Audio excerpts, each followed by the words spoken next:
Well, in a way, that's kind of one of the differences between the Tristano school and the direct followers of Charlie Parker, as I understand it. Because if you're just following Charlie Parker, it was very much about a vocabulary, whereas it seems like the Tristano school is more about a more abstract kind of approach. I mean, would he talk about things like approach tones and kind of ways of encircling notes, chromatic? I mean, what was it, more of a kind of abstract thing, the way he taught?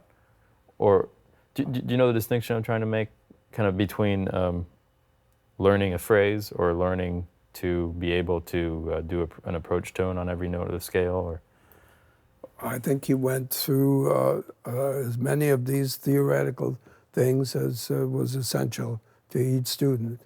I mean, I heard those tones, those terms elsewhere. I don't remember him talking about approach tones, but what he told me gave me a basis for being able to play with knowledge of the materials, but with enough encouragement to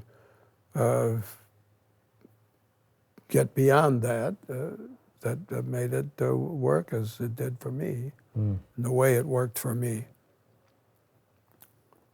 So after 3 or 4 years of studying on and off with Lennie, the way I understand it, you kind of made a conscious decision to kind of pursue your own path, as opposed to Warren, who kept kind of studying with Lennie for a long time, right?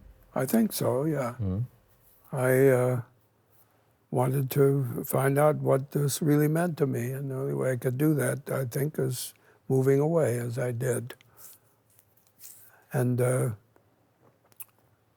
I've never in any way opposed essentially what I got from him, what we were doing, but I realized how much I was influenced by he and Warren especially, and I knew that I had to go a little different route to satisfy my own inclinations and things.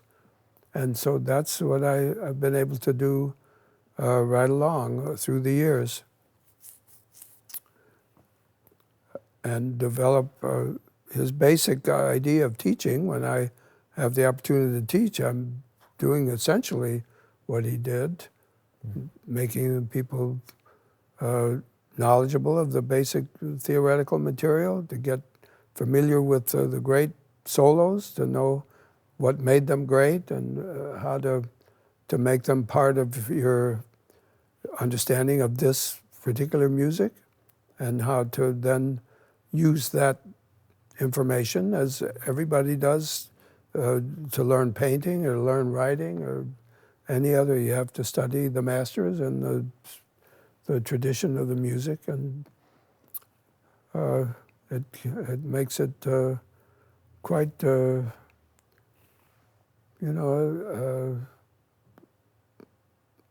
satisfying experience, being able to achieve something that feels very real to me, and get enough acceptance so I can continue to play for people.